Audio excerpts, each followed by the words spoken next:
नमस्कार दोस्तों, आपका बहुत बहुत स्वागत है वायरल स्टोरी ऑफिशियल में। और आज की कहानी शुरू करते हैं। कुछ चेहरे हमेशा के लिए हमारे दिमाग में छप जाते हैं, लेकिन मजे की बात यह है कि हमें यह एहसास भी नहीं होता कि कोई चेहरा हमारे जहन में छप चुका है, जब तक कि वो चेहरा अचानक हमारे सामने नहीं आ जाता। वैसे तो गोपाल को याद रखने लायक कोई कारण मैं होशियार था और न ही वो किसी खेल में अच्छा था। हम दोनों दोस्त भी नहीं थे, ये शायद उसका कोई दोस्त ही नहीं था। मैंने स्कूल के दिनों में उसे हमेशा उदास चेहरा लिए यहां वहां घूमते हुए देखा था। उसकी बस इतनी ही पहचान मुझे याद है। और उस पर 15 साल बीत जाने के बाद एक सुबह मैंने उसे अपने सामने आते देखा और मेरे मन में अचानक से उसकी तस्वीर उभर आई हो, ये तो गोपाल है। दरअसल मुझे वही रूप गोपाल ज्यादा से ज्यादा उससे पूछताछ कर वहां से निकल जाना चाहिए था, लेकिन मैंने ऐसा नहीं किया और मैंने उसे रोका। क्या तुम्हारा नाम माने? असल में मेरा जॉब ट्रैवलिंग सेल्समैन का था, तो अनजान लोगों से बात करना मेरी आदत थी और मैं दिन भर में ना जाने कितने अजनबियों से अपना काम निकलवाने के लिए बात किया करता था। लेकिन उस वक्त मेरी पूछने के पीछे ऐसा कोई इरादा नहीं था।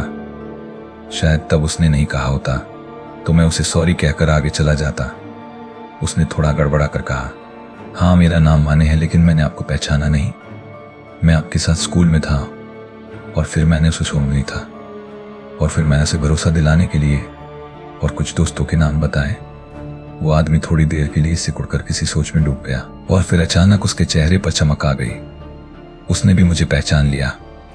आप सखराम है? सखराम ने? क्या बात है? हाँ सखाराम देवले, सही पहचाना आपने। हाँ देवले। वो हंस पड़ा। कितना समय बीत गया नहीं, 15 साल। उसने सोच से बाहर आते हुए कहा, चलो ना चाय पीते हैं। वो मुझसे मिलकर खुश था। बाकी आपकी याददाश्त सच में बहुत अच्छी है कि इतने सालों बाद भी आपने मुझे सही से पहचान लिया। हम वहीं पास के एक ईरानी होटल में। ध्यान नहीं था। उस माहौल में भी एक तरह का एक काम था। हम लोग टेबल पर बैठ चाय का इंतजार कर रहे थे और इतने मामूली साल बाद में गोपाल को करीब सालों बाद में गोपाल को करीब से देख रहा था। उसकी उम्र लगभग मेरी जितनी ही थी, 30 के आसपास, लेकिन वो मुझसे बहुत बड़ा दिख रहा था। शरीर काफी मोटा था, लेकिन शरीर में ढीलापन था। माथे पर बाल बहुत कम हो गए थे और माथा बड़ा दिखाई देने लगा था। ऐसा लगता था जैसे उसे बार बार माथे का पसीना पोंछने की आदत हो। हर 2 मिनट बाद वो अपनी गर्दन, माथे और चेहरे को एक चमकीली रुमाल से पोंछ रहा था। और कैसा चल रहा है ये सब? उसने चाय लेते हुए पूछा। बस किसी भंवरी की तरह यहाँ वहां घूमता रहता हूँ। मतलब मैं ट्रैवलिंग सेल्समैन हूँ, आज यहाँ तो कल स्वामी दूर कहीं। इसलिए ये सच में बहुत सहयोग की बात है कि हम आज यहाँ मिले। बाकी तुम कैसे हो? क्या तुम तरह हो? मैं ठीक हूँ। उसने कुछ सोचते हुए पूछा, तुम जरूर किस लॉज में ठहरोगे ना? हाँ, लेकिन जल्दी जाने वाला हूँ। तो और कितने दिन हो यहाँ? ज्यादा से ज्यादा 2 दिन। और तो फिर तुम मेरे साथ क्यों नहीं आते? तुम्हारे घर पर मुझे मेरे सामने दिन भर की भाग दौड़ दिखाई दे रही थी। सुबह की मीटिंग, दोपहर 2 के बाद लंच, शाम का सोना, आराम और फिर घूमना। वापस आने में मुझे कभी कभी 9 बज जाते थे तो कभी 10 लॉज में ये सब चल जाता था। मैं इन सब के बारे में सोच रहा था कि उसने पूछा, क्या बात है? देखो, मेरे आने से खामखा तुम्हें तकलीफ होगी। कैसे तकलीफ? मैं अकेले ही रहता है, अकेले आता हूं। अकेले? मैंने आश्चर्य से कहा।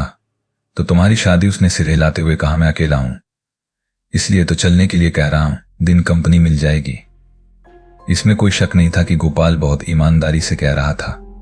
उसकी बातों से भी मुझे यही लग रहा था कि उसे किसी की कंपनी की जरूरत है।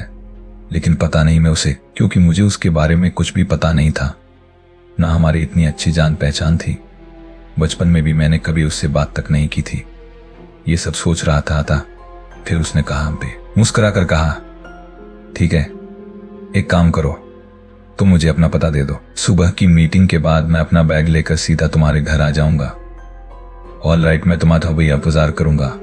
और फिर मैं गोपाल के बताए पते पर आई। तो किसी पुरानी हवेली जैसा एक आलीशान बंगला था। मुझे उन दिनों की याद आ गई जब गोपाल स्कूल में हर वक्त उदास शांत रहता था।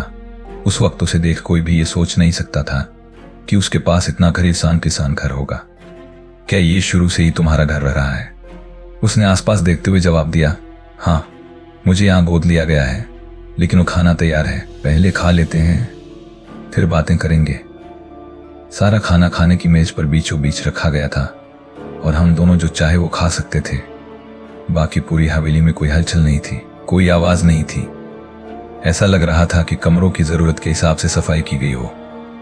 मुझे बाद में पता चला कि वहां सुबह और शाम आने वाली नौकरानियों को मैं सुबह सिर्फ एक बार मसलिब बाले राले रसोइयों के अलावा वहां कोई भी आता जाता नहीं है, और वो लोग भी आकर अपना काम कर वापस चले जाते थे।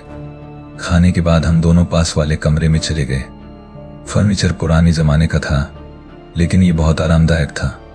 हर तरफ धूल की एक पतली परत फैली हुई थी। कमरा ऐसा लग रहा था जैसे इसका ज्यादा उपयोग नहीं किया गया हो। मैंने एक नोक किया गया हो। एक साफ सूत्र दिखने वाली कुर्सी चुनी और उसमें बैठ गया। गोपाल लॉन्ग सिगरेट लेकर अंदर आ रहा था। उसने उस कमरे में घूम रही मेरी आंखों को देखा, फिर उसने थाली मेरे सामने रखते हुए कहा, यहां तुम्हें अजीब लग रहा होगा नहीं? हाँ, मतलब मैं तुम्हारी आलोचना नहीं करना चाहता हूं, लेकिन मैं बीच में ही रुक गया। ये खुलाकर लोगों की कमी, मेरा अकेलापन, घर का कूड़ा, ये सब कुछ तुम्हें परेशान कर रहा है ना? मैंने उसकी बात पर आगे कहा, हाँ, मैं थोड़ा आश्चर्यचकित हूं। दूसरे लोगों के रहस्य और कहानियों सुनना ही स्वभाव नहीं था, लेकिन फिर भी गोपाल में हुआ बदलाव, उसका ये आलीशान घर, यहाँ का रहस्यमयी माहौल, अकेलापन, इनसे मेरी जिज्ञासा जाग गई थी। और फिर गोपाल पास एक कुर्सी में बैठ दबी आवाज में बोलने लगा। शायद तब मैं 5.5 साल का था। मेरे परिवार ने मुझे किसी को गोद दे दिया था। सच कहूं तो ये हमारे दूर के कोई रिश्तेदार थे, लेकिन ये मुझे काफी साल बाद पता चला। उस वक्त मुझे मेरे घर से उठाकर अचानक यहाँ तक कारण ये बोलते हो। उसकी आवाज भारी हो गई। मुझे नहीं लगता कि किसी ने भी मेरे बारे में सोचा था कि मुझे कैसा लगा होगा। बस मुझे मेरे माता पिता, भाई बहनों के बीच से उठाकर इस खुली हवेली में लाकर छोड़ दिया गया। मुझे लगता है कि उस घटना का मेरे दिमाग पर बहुत बुरा असर पड़ा होगा, और शायद इसीलिए मेरा स्वभाव वैसा है। अजीब स्वभावी, घरवाम, गरीब रहे होंगे, इसीलिए उन्होंने मुझे बेच दिया होगा। जरूर यही हुआ होगा। गोपाल की आवाज में एक अजीब सी कड़वाहट थी। ये मेरी चाची के कहने पर हुआ था कि मुझे यहां लाया गया था, इसलिए मैंने अपने नए माता पिता को चाचा चाची कहना शुरू कर दिया। चाचा के मन में मेरे लिए कभी कुछ नहीं था। पहले दिन से ही उन्होंने मुझे अपने से दूर रखा। कभी प्यार से बात तक नहीं की और नहीं कभी उन्होंने मुझसे प्यार की। अगर चाची आज जिंदा होती तो शायद चीजें अलग दिखती, लेकिन नियति को यह मंजूर नहीं था। मैं यहां आया और 3-4 साल के अंदर ही चाची की मौत हो गई।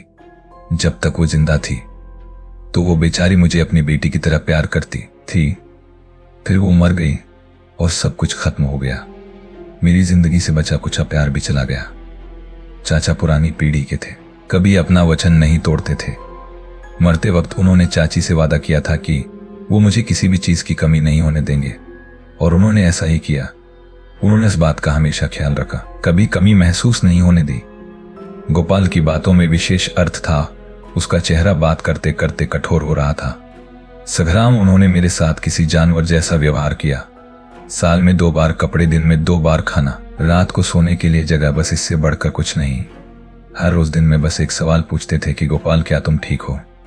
वही सवाल, वही रूखी आवाज। कभी पढ़ाई के बारे में कोई पूछताछ नहीं की और नहीं कभी मेरे बारे में जानने की कुछ कोशिश की। उस वक्त मैं बस 8 साल का था। वो मुझसे प्यार का था, किसी भी तरह का संपर्क ही नहीं चाहते थे। हम दोनों के बीच एक सख्त फौलादी दीवार थी जो आखिरी वक्त तक नहीं टूटी। उस दौरान मैंने मैट्रिक पास किया।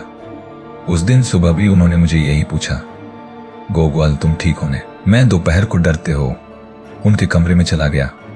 मुझे आज भी वो दिन ठीक से याद है। मुझे आगे क्या करना था, क्या बनना था, इस बात की उन्हें कोई चिंता नहीं थी। तब मैंने उनसे पूछा था कि क्या मैं कॉलेज में दाखिला लूं, और उन्होंने कहा कि लानी पैसे चाहिए। शकारा मैं तुमसे सच कहता हूं, उस सवाल के बाद मेरी सारी खुशी एक पल में गायब हो गई। लेकिन फिर भी मैं इस घर में रहा।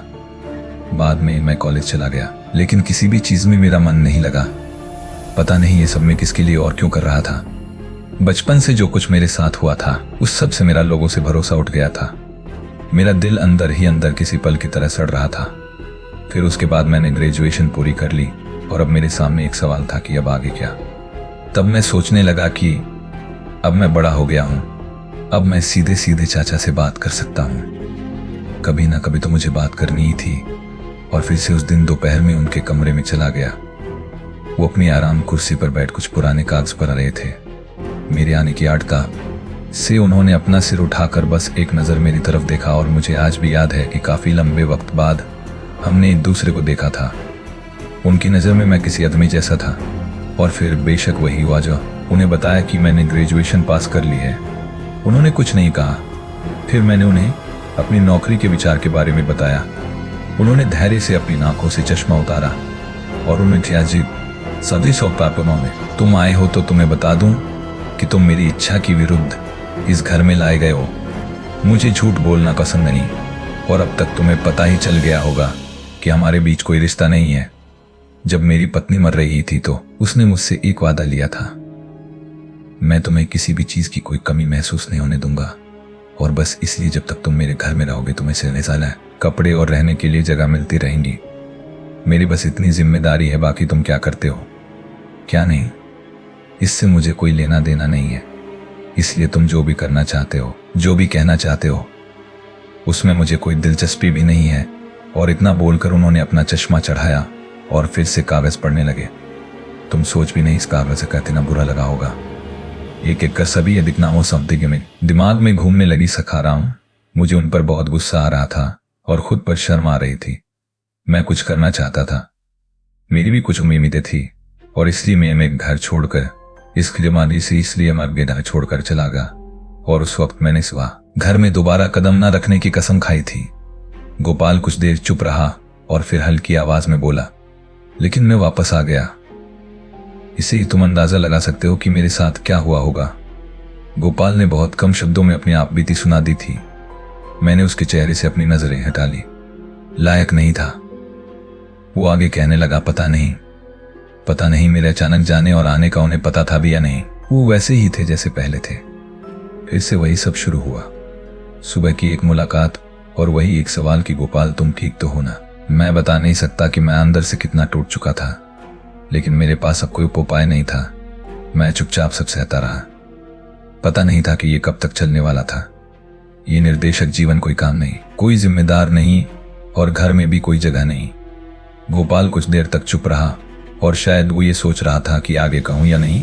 और फिर से उसने यहां वहां देखते हुए आगे बोलना शुरू किया। सुशीला से हुई। वो यहीं पर एक लाइब्रेरी में काम करती थी। मैं अपना वक्त बिताने के लिए लाइब्रेरी जाने लगा। दिन भर वहीं पड़ा रहता था।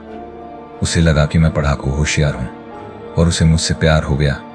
हम एक दूसरे को जानने लगे और फिर मैंने उसे प्रपोज किया और बंद दिन में उसे अपने चाचा से मिलवाने के लिए अपने घर लेकर आ गया। शायद गोपाल के लिए यह अब तक की सभी यादों में से सबसे ज्यादा जहरीली अंतकालीन याद थी। उसके चेहरे पर भी एक बड़ा अजीब भाव था। एक बार फिर उसने पसीना पूछा। ये मेरी बहुत बड़ी भूल थी। सकारा शायद तब भी मैं चाचा को ठीक से जान नहीं पाया था। मैं तब भी बहुत घबराया हुआ था। एक झूठी उम्मीद थी कि अब शायद उनमें कुछ बदलाव आ जाएगा, लेकिन इस बार भी वही हुआ जो पहले हुआ था। बस 15 मिनट में सब कुछ खत्म हो गया। सुशीला मेरी तरफ बिना देखे घर से चली गई और मैं फिर कभी उस लाइब्रेरी में नहीं गया। मुझे गोपाल के लिए सहानुभूति महसूस हुई जो उसके साथ हुआ था। उसके लिए वो जिम्मेदार नहीं था। हर बार ऐसा लगा था कि मानो उसके लिए पासा पलट गया हो। लेकिन गोपाल को अब तक की बातचीत से काफी राहत महसूस हो रही थी। वो थोड़ा शांत हो गया था। 6 महीने पहले चाचा को पैरालाइसिस का अटैक आ गया और 1 महीने के भीतर उनकी मृत्यु हो गई। लेकिन आखिर तक उन्होंने मुझसे कभी भी खुलकर बात नहीं की। गोपाल चुप हो गया। एक बार फिर वो लाल रंग के रुमाल से माथे, चेहरे और गर्दन का पसीना पोंछने लगा। चाचा मर गए और उनकी दौलत मुझे मिल गई। और सखाराम सच कहूं तो मेरे मन में सबसे पहले यही विचार आया था कि मैं ये सब कुछ बेच दूंगा और इस गांव को छोड़कर कहीं दूर चला जाऊंगा। लेकिन चाचा की मौत के 5 दिन बाद एक आदमी यहां आया। वह चाचा का वकील था। उसने मुझे एक मृत्यु पत्र दिखाया। मुझे ये सारी दौलत मिली, जरूरत थी, लेकिन एक शर्त पर कि मुझे हमेशा इसी हवेली में रहना होगा और अगर मैं हवेली छोड़कर चला गया तो ये सब कुछ एक ट्रस्ट को चला जाएगा।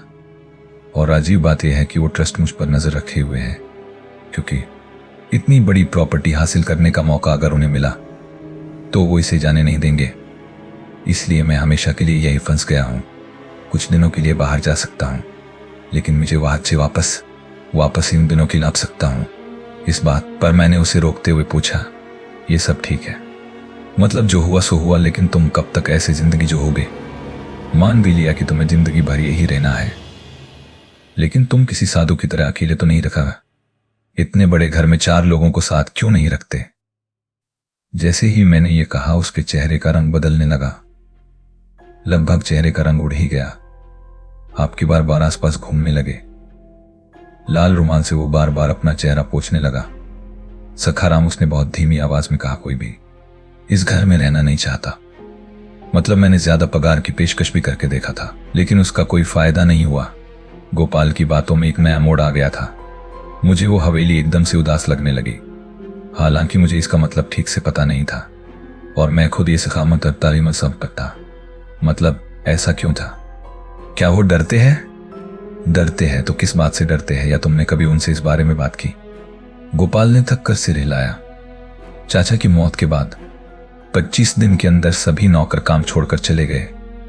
रसोई माली, नौकर, नौकरानी, हर कोई। उनके मन में मेरे बारे में कोई बुरी भावना नहीं थी, पर फिर भी वो यहां रहने को तैयार नहीं थे। तब मैंने इसके बारे में ज्यादा नहीं सोचा था। मुझे याद आना कि मैंने नए लोगों को काम पर रख लिया, और 2 दिन बाद एक बात मेरे कानों पर पड़ी। वो सभी लोग यहाँ बेचैन थे, रात को घबराए हुए रहते थे। कोई भी अकेले बाहर जाने की हिम्मत नहीं करता था, और मैं कितना भी पूछूं वो बता नहीं पा रहे थे कि उन्हें किस बात का डर लग रहा है। मुझे नहीं लगता कि वो सब मुझसे झूठ बोल रहे थे, क्योंकि सौगवान अनजान था।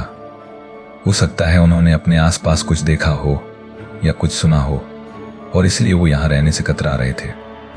फिर आखिरकार मैंने एक उपाय निकाला कि वो लोग दिन में यहाँ काम के लिए आएंगे और बाकी समय मैं यहाँ अकेला रहूंगा।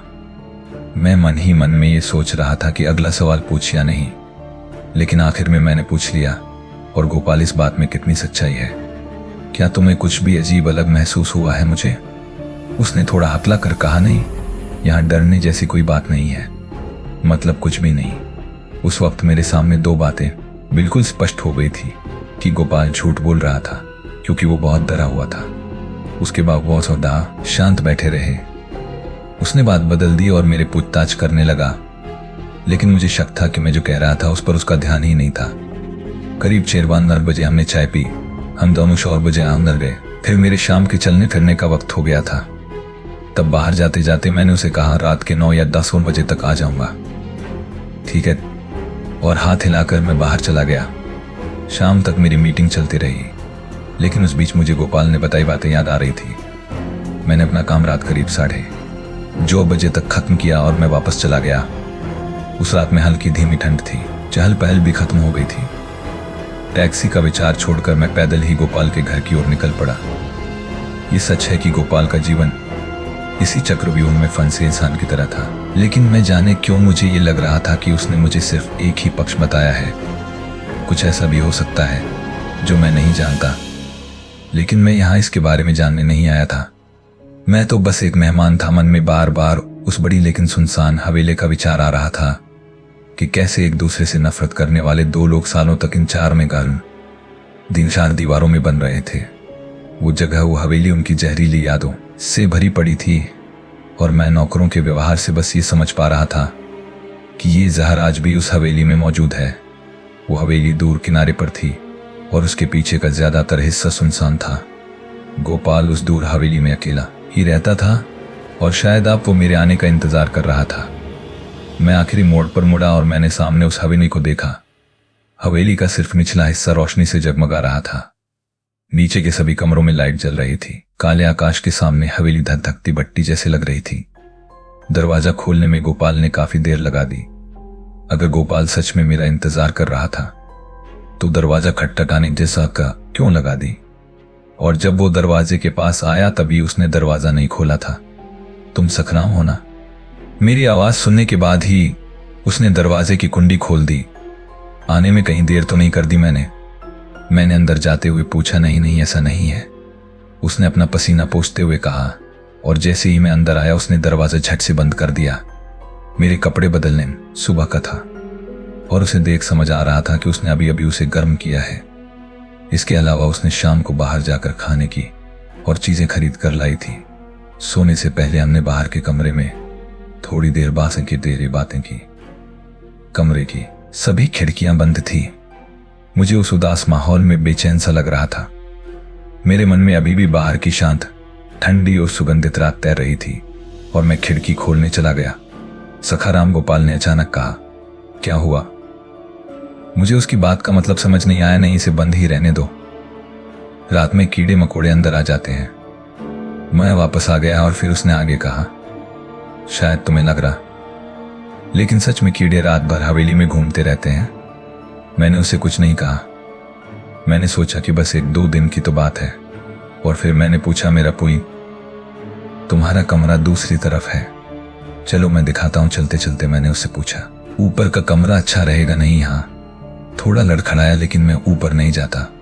उसने हॉल का दरवाजा खोलते हुए मुझे कहा, मुझे अकेले के लिए नीचे का एक ही कमरा बहुत है। खामखा सफाई में दिक्कत हो जाती है। मेरा कमरा घर के पीछे की ओर था।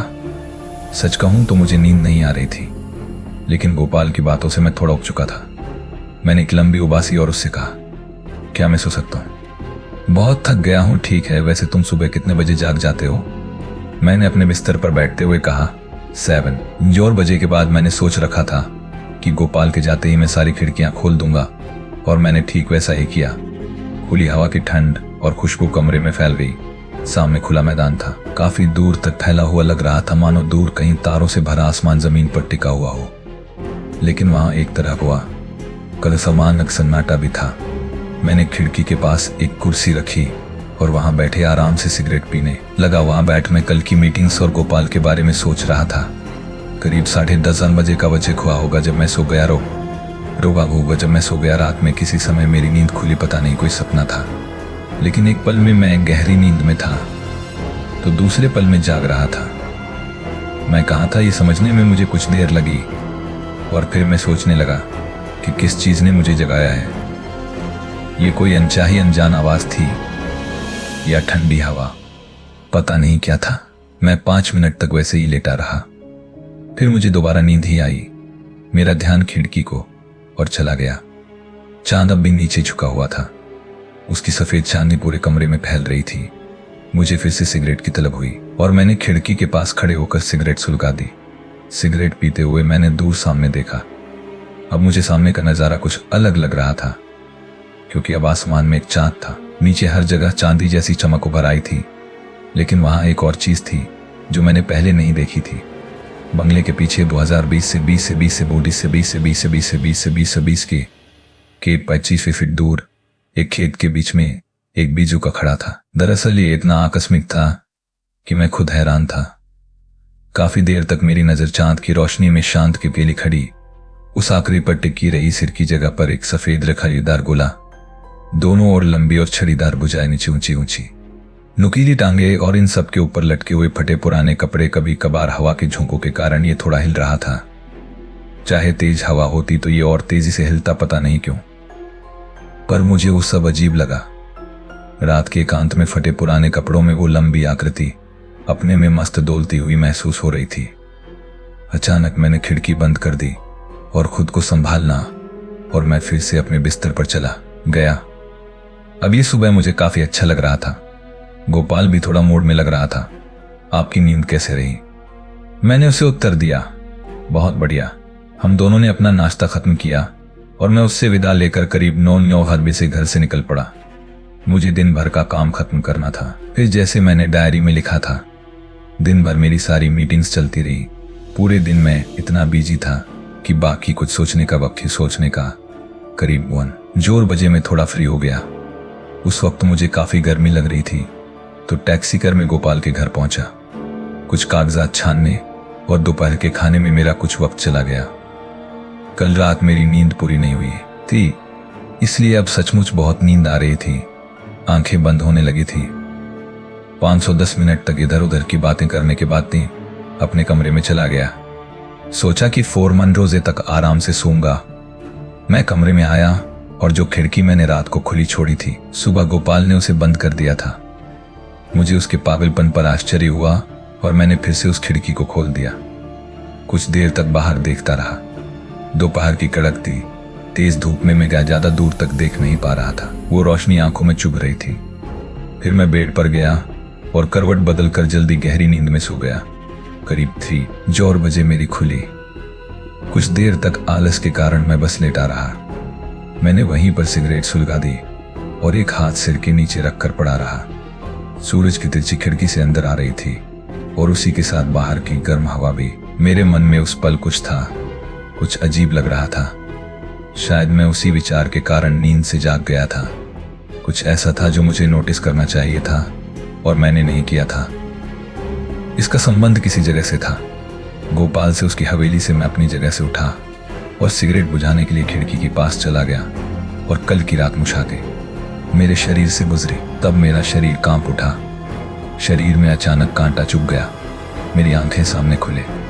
मैदान पर टिकी हुई थी और मैं बार बार वही हिस्सा देख रहा था, क्योंकि अब मैदान कैसा भी है। ढलती चांदनी में हवा में लहराते हुए मैंने देखी थी, वो अब कहीं नजर नहीं आ रही थी।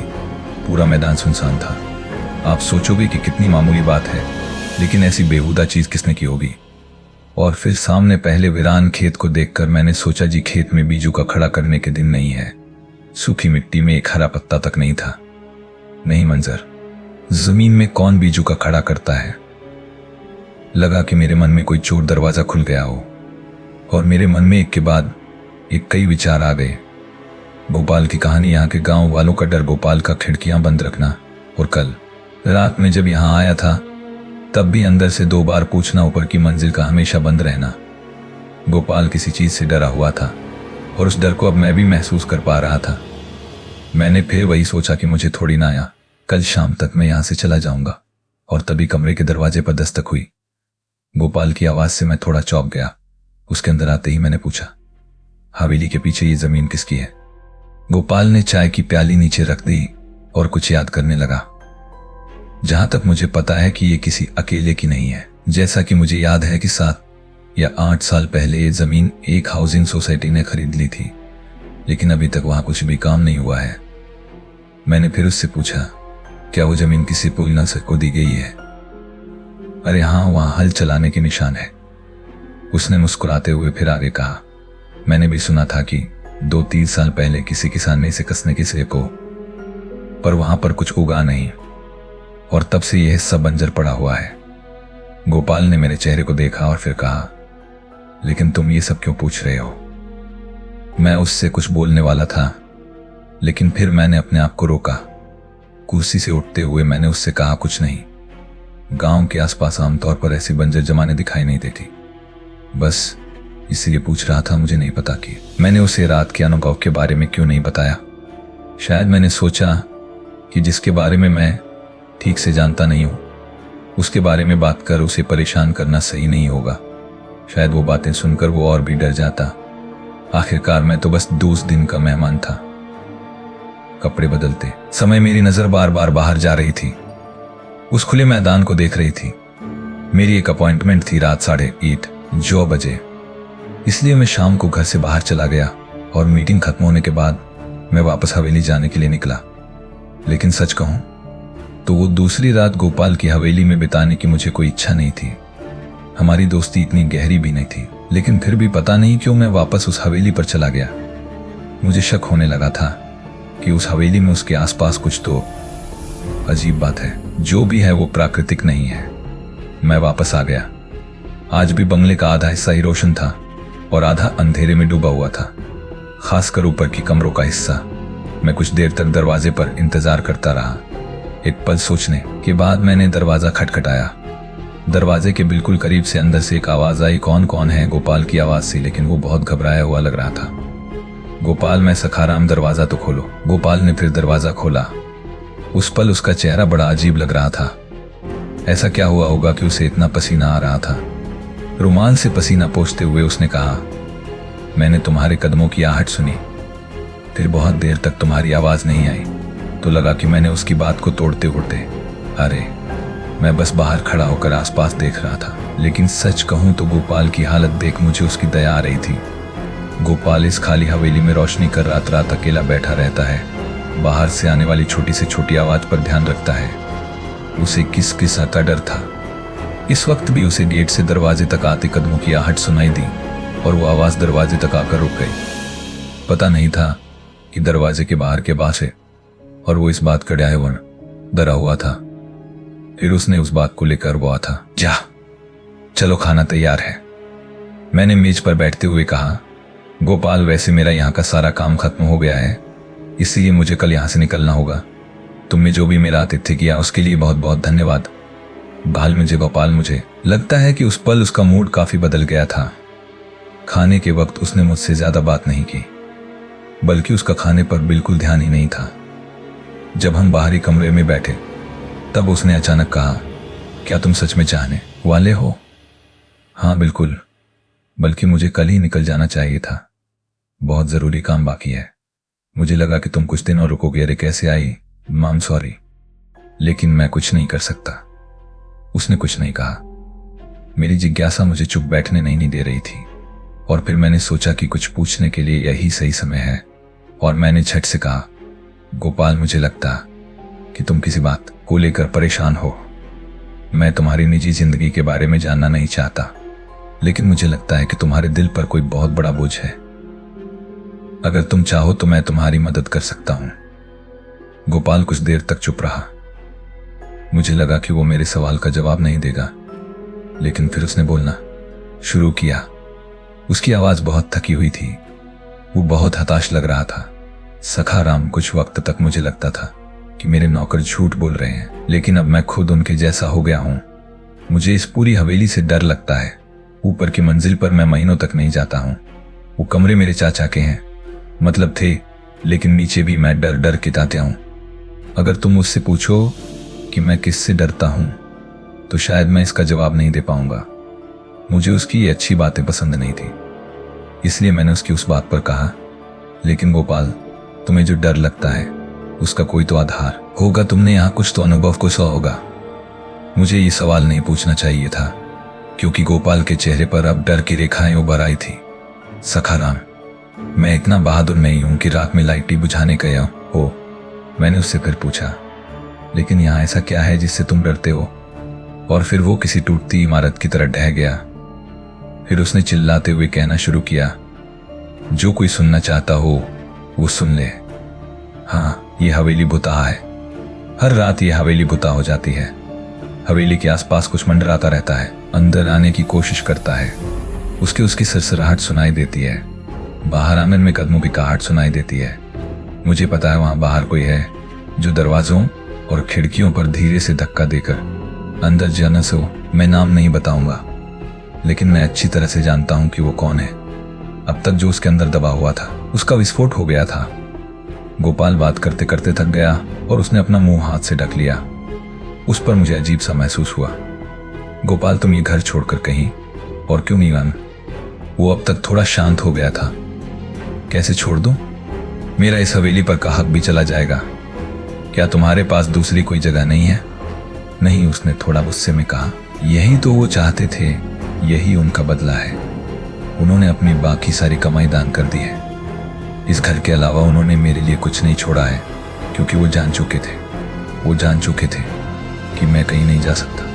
मैं इस घर से बंधा हुआ हूं और यही उनका बदला है। सखाराम, वो अब भी मुझसे बदला ले रहे हैं, पर अगर तुमने शादी की होती तो वो शायद। उसने मुझे टोकते हुए कहा, क्या तुम्हें लगता है कि वो मुझे खुश रहने देंगे? मुझे नहीं लगता। गोपाल की आंखों में एक अजीब सी चमक थी। वो पूरी तरह से होश में था।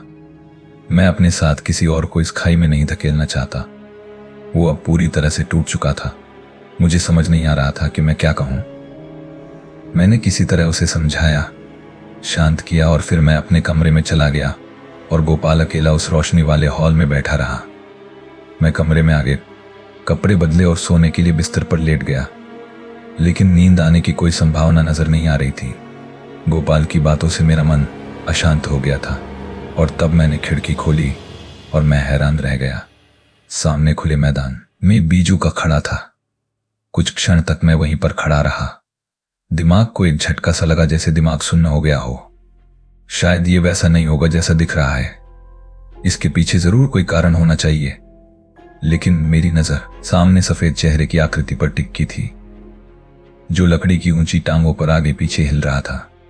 हवा के साथ साथ उस पर चढ़ाया फटा पुराना कपड़ा भी फड़फड़ा रहा था और उसे देखते हुए मेरे मन में विचार आया, मेरे लिए जैसे ये एक चुनौती थी। लगा जैसे साहस और तर्क की परीक्षा है। एक ही रास्ता था कि मुझे खुद बाहर जाकर देखना होगा। मुझे तब तक चैन नहीं आएगा जब तक मैं खुद जाकर देख नहीं आता। ऐसा लग रहा था जैसे वक्त रुक गया हो। पता नहीं मैंने जाने कितनी देर तक वहीं खड़ा बाहर ताकता रहा। शायद कुछ सेकंड या कुछ मिनट तक मुझे बाहर जाना था, पर कैसे? खिड़की से मैं आसानी से उतर सकता हूं, लेकिन घर में गोपाल है। अगर वो अचानक कमरे में आ गया, भाई मोहन मैं ठानते सुम यहां ना, और उसे मैं यहां नहीं मिला तो वो और डर जाएगा। कमरे को अंदर से बंद करना होगा। उस कांपती थरथराती आकृति पर एक नजर डालते हुए मैं अंदर की ओर मुड़ा। बहुत धीरे से दरवाजा बंद कर लिया और फिर वापस खिड़की के पास आकर बाहर देखने लगा। उस पल का एहसास बहुत अजीब था। कुछ पल के लिए लगा जैसे सब कुछ मेरे चारों ओर घूम रहा है, और अगले ही पल सब कुछ एकदम से रुक गया। किसी फोटो की तरह वो स्थिर हो गया। सामने सितारे दिखाई देने लगे। मेरे सामने खाली सुनसान खेत था। इसमें कुछ भी नहीं था, कोई पत्ता, कोई लकड़ी तक नहीं। बस दूर तक फैली हुई बंजर जमीन थी। मन में अजीब अजीब विचार आ रहे थे, लेकिन मैं खिड़की से बाहर निकल गया। ये किसी और के लिए नहीं था, बस मेरे लिए था। मैं खुद देखना चाहता था। चांद की रोशनी धरती पर सफेद रंग से तैर रही थी और आखिर में बाहर चला गया। ये मेरा डर था या कुछ और था, पता नहीं। गोपाल ने कुछ कहा था कि यहाँ कुछ मंडराता रहता है, और अब मेरी आंखों में उपज छा गया। आंखों में उस गुमनाम चीज का डर और आतंक था। सन्नाटा डर में बदल गया। रात भी कुछ अलग से लग रही थी। लगा जैसे ऊपर आसमान से कोई उतर रहा है, ऊपर चांदने से झरता हुआ। हवा हुआ मैं बहता हुआ। हवेली के चारों ओर काला कोहरा सा छाया हुआ था, एकदम घना कोहरा। मैंने एक कदम आगे बढ़ाया और अपने कंधे के ऊपर से पीछे मुड़कर देखना चाहा। लगा जैसे पीछे कोई है, उसका न कोई आकार है, न कोई रंग है, न कोई रूप है, लेकिन कुछ है जो झूठ नहीं है, जिसने उस काली रात पर कब्जा कर लिया है। अंधेरे का कण कण उसके साथ सुलग रहा है। मैंने हवेली का एक चक्कर पूरा कर लिया। मुझे वास्तव में वहां कुछ भी दिखाई नहीं दिया है, लेकिन जब मैं खिड़की के पास लौटा तो मेरे दांत बिछे हुए थे। मेरी मुट्ठियां कसकर दबी हुई थी। मेरा शरीर पसीने से भीग चुका था। मैं किसी तरह खिड़की से अंदर आ गया। करके मैं पड़ा रहा। सच कहूं तो मैं मुश्किल से 100-150 मीटर चला था, लेकिन उतने में मैं इतना थका हुआ था जैसे कि मैंने की दौड़ लगाई हो। ऐसा लग रहा था मानव शरीर में ताकत खत्म हो गई है। ना कुछ सोच पा रहा था और ना कुछ कर पा रहा था। मैं बस पड़े रहना चाहता था। कुछ समय बाद शरीर पर जो अजीब सा दबाव था, जो थकान थी, वो कम हो गई। कपड़े पसीने से भीग गए थे और रात की ठंडी हवा से शरीर कांप रहा था। मैं इतना थक गया था कि कुर्सी पर बैठे बैठे ही मेरी आंख लग गई। फिर अचानक से मैं जाग गया। अपनी जगह से उठा और खिड़की लगाने आगे चला गया, और फिर कुछ देर पहले हुए एहसास से मेरे शरीर पर रोंगटे खड़े हो गए। जैसे ही मैं खिड़की लगाने आगे बढ़ा, मेरी नजर सामने चली गई और मुझे एक तेज झटका सा लगा। एक बार फिर से उस बंजर जमीन पर खड़ा था। ये सच में अजीब था, डरावना था। पता नहीं ये किसी तरह का मजाक था या फिर सच था, लेकिन मेरा दिमाग इस पर बारीकी से सोच रहा था। मेरी नजरें बिना मेरी जानकारी के सामने खड़ी उस अजीब सी आकृति को देख रही थी। पता नहीं कैसे, लेकिन वो एक छोटी सी बेलोकेन बदलाव आ गया है। ज्यादा नहीं, लेकिन बदलाव समझ में आ रहा था। अभी कुछ देर पहले उसका बायां हाथ मेरे ओर बढ़ाया हुआ था, लेकिन अब उसका दाहिना हाथ था आगे आता हुआ दिखाई पड़ रहा है। बात बहुत छोटी हो सकती है, लेकिन मेरे ध्यान में आ गई थी। मुझे लगता है कि उस पल मेरे चेहरे पर एक पीटी मुस्कान थी। मैंने खिड़की बस बंद दी और दिए बुझाकर बिस्तर पर लेट गया, क्योंकि अब मेरी थकान और घबराहट दोनों दूर हो गई थी।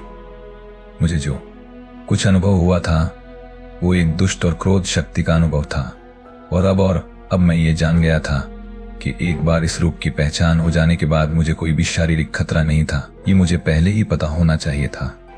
अभी कुछ वक्त पहले मैं बाहर था, उसके दायरे में था, फिर भी वहां मुझे कुछ नहीं हुआ, क्योंकि उसमें उतनी ताकत ही नहीं थी। आखिरकार वो बस एक था। उसका आकार ही उसका रूप है। वही डर का कारण है, जो असल नहीं है, बस डराने के लिए है। वहां कुछ भी सच नहीं है, वो बस एक जहरीली भावना है। पूरी रात मुझ में धैर्य बना रहा, बीच बीच में झपकियां आती रही। एक दो बार खिड़की के बाहर किसी चीज के सरसराने की और रुकने की आवाज भी सुनाई दी। एक दो बार तो ऐसा भी लगा मानो किसी की भारी थरथराती उंगलियां खिड़की दरवाजे को टटोल रही हो। तो एक समय ऐसा भी लगा कि कोई अजीब शक्ल सूरज जैसा कुछ शीशे के आर पार देखने की कोशिश कर रहा है। पता नहीं ये सब मेरा भ्रम था या कोई सपना हो सकता है, लेकिन मेरा दिमाग अब थक चुका था, इसलिए ऐसे भ्रम होना कोई आश्चर्य की बात नहीं थी। लेकिन तब तक मैं जान चुका था कि मुझे कोई खतरा नहीं है। ये किसी तरह नशा करने जैसा था। उसका प्रभाव, उसका असर पूरी रात भर मुझ पर रहा। उसी हालत में धीरे धीरे वक्त गुजरता रहा। फिर सुबह की रोशनी मेरे कमरे में करीब आ गई। हवा की ठंडक महसूस हुई और फिर एक बार जोर का झटका सा लगा। मुझे याद आ गया कि रात का सालक अज्ञात शक्ति के आवेश में क्या क्या किया था और डर के मारे मेरा शरीर कांपने लगा। अब सोचता हूं कि मैं बच गया। वो जो कुछ था उसका उद्देश्य क्या था, उसकी शक्ति क्या थी, मुझे कोई अंदाजा नहीं था। तब मैंने पहले ही सोच रखा था कि दोपहर के खाने के बाद मैं यहां से निकल जाऊंगा, लेकिन अब मैंने इरादा बदल दिया। मैंने चाय के बाद जाने का फैसला किया। मेरी जाने के बाद से गोपाल को एक और झटका लगा। मैंने वहां जो कुछ महसूस किया था मैं उसे बता नहीं सकता था। शायद उससे उसका डर और बढ़ जाता, लेकिन ये मेरा कर्तव्य था कि मैं उसे खतरे में रहूं, उसे खतरे से आगाह करूं। मैं कुछ देर तक उसके पीले खिंचे हुए भाई चेहरे को देखता रहा और फिर मैंने उसे कहा, गोपाल, मैं तुम्हें एक सुझाव दूं तो तुम्हें बुरा तो नहीं लगेगा? मेरी बात सुनने में उसे कोई दिलचस्पी नहीं थी। कहो। गोपाल, इस हवेली में रिश्ता, इस हामी में बुरा असर पड़ रहा है। यहां पर किसी बुरी शक्ति का वास है या नहीं मुझे नहीं पता, लेकिन सिर्फ उसके डर से ही तुम्हारी जिंदगी यहां सट रही है। तुम्हारे दिमाग पर बुरा असर पड़ रहा है। तुम ही सोच कर देखो ये ऐसा कब तक चलेगा? उसने मेरी बात का कुछ जवाब नहीं दिया। मैंने फिर से उसे कहा, मैं तुम्हें बस एक दोस्त की तरह सलाह दे रहा हूं गोपाल, तुम इसका कर्ज निकालेगी। यहां मत लो। मैं समझता हूं कि शोर पैसे कमाने का है, लेकिन पैसा तुम्हारी जिंदगी से बढ़कर नहीं है। यहां से चले जाओ, कहीं भी अपनी मेहनत से पोर कमाओ और खुश रहो। पता नहीं तुम यहां अंधे कीड़े की तरह क्यों रह रहे हो। आखिरकार उसने मेरी ओर देखा। सखाराम, क्या तुम्हें यहां कुछ महसूस हुआ? उसकी आवाज टूट रही थी। मैंने बात को टाल दिया। देखो, मुझे तुम्हारा डर, तुम्हारी हालत महसूस होती है। भगवान के लिए मेरी बात मानो, अब भी वक्त है और दिन यहां रुके तो बहुत देर हो जाएगी। उसके चेहरे पर क्रोध की कड़वाहट आ गई थी। हालांकि उसने मुझे कुछ नहीं कहा, लेकिन मुझे यकीन था कि वो मेरी सलाह नहीं मानेगा और यही रहेगा। मैंने अपना सामान पैक किया और वहां से चला गया। गोपाल किसी मासूम बच्चे की तरह व्याकुल था, लेकिन मैं भी क्या कर सकता था। जाते जाते मैंने उसे एक बार फिर वही सलाह दी और वहां से निकल पड़ा। कुछ कदम चलने के बाद मैंने पीछे मुड़कर देखा। गोपाल गेट पर ही खड़ा था। मैंने हाथ उठाया और उसने भी धीरे से अपना हाथ उठाया। उसकी वो तस्वीर हमेशा के लिए मेरे ज़हन में छप गई है। मेरी नजर गोपाल से हटकर आसपास की उस बंजर जमीन पर घूमी, लेकिन अब ये खाली था। वहां कोई नहीं था, या शायद सिर्फ अभी के लिए नहीं था। इस मामले से मेरा जो कुछ संबंध था वो अब खत्म हो चुका था। मेरे लिए वो सब बस घटनाएं थी। यह कुछ ऐसा था जिसने मुझे सोचने पर मजबूर कर दिया था। मुझे कल रात खेत में 2-3 बार बिजू का दिखाई दिया था। वह सच में क्या था, इसका उत्तर देना मेरे लिए आसान नहीं होगा, लेकिन कभी कभी ऐसा अनुभव होता है कि बाहरी वस्तुओं की कुछ प्रतिमाएं मन के गुप्त विचारों को आकार देती हैं। जैसे हमें गर्मियों की शाम को निचले बादलों में आकार दिखाई देते हैं। कुछ पंछी, सुनहरे शहर जैसे कई मनमोहक नजारे। ये भी कुछ ऐसा ही था, लेकिन एक पल के लिए वो आकृति मेरे नजरों के सामने आ गई। मैं जितना हो सकता था उस विचार से बच रहा था। वहां से जाने के बाद मुझे गोपाल के 2-3 खत मिले। उसमें उसने मुझसे बार बार कुछ दिनों के लिए वहां आने का आग्रह किया था, लेकिन पता नहीं क्यों मैं इसे स्वीकार नहीं कर सका। मैं एक बार उस धधक की भट्टी से सुरक्षित बच निकला था और मैं फिर से उसमें था साता। उसे सच कहूं तो मुझे नहीं पता था कि गोपाल वजह बता रहा है। वो खुद को उस हवेली से छुड़ा सकता था, बस इसके लिए इच्छा शक्ति की जरूरत थी। कुछ दिनों के बाद उसके खत आने बंद हो गए और मैं भी धीरे धीरे इस बात को भूल गया। लेकिन कुछ साल बाद मुझे फिर से उस गांव जाने का मौका मिला। एक एक कर सब कुछ मुझे याद आने लगा। मैं थोड़ा वक्त निकालकर उस हवेली की ओर चला गया। उस हवेली में काफी बदलाव हुआ था। हवेली पर नया रंग चढ़ाया गया था और हवेली के गेट पर एक नामी कंपनी के नाम की तख्ती लटक में। कुछ सोचते हुए मैं अंदर चला गया और वहां के मैनेजर से मिला। मेरे मन में जो डर था वही सच हुआ था। कुछ दिन पहले इस हवेली में गोपाल की लाश मिली थी। मृत्यु का कारण दिल का दौरा बताया गया और आखिर में ये प्रॉपर्टी एक ट्रस्ट के नाम चली गई। ऑफिस होने के कारण रात में इसे कार्य का काम सिर्फ दिन में चलता है। मतलब इस जगह से डरने का किसी को कोई कारण नहीं था। शायद इन लोगों को इस बात का कोई अंदाजा नहीं है कि इस जगह पर पहले नामी की जगह पर वहां है या नहीं। लेकिन जब तक हमें किसी चीज के बारे में पिक्चर नहीं होता, हमें किसी चीज का डर नहीं लगता और हमें सुरक्षित लगता है। यही तो जीवन है। तो दोस्तों, ये थी आज की कहानी। आज की कहानी आपको कैसे लगी मुझे कमेंट कर जरूर बताएं। आज के लिए बस इतना ही। मिलते हैं अगले एपिसोड में ऐसे ही किसी डरावनी कहानी के साथ। तब तक के लिए धन्यवाद।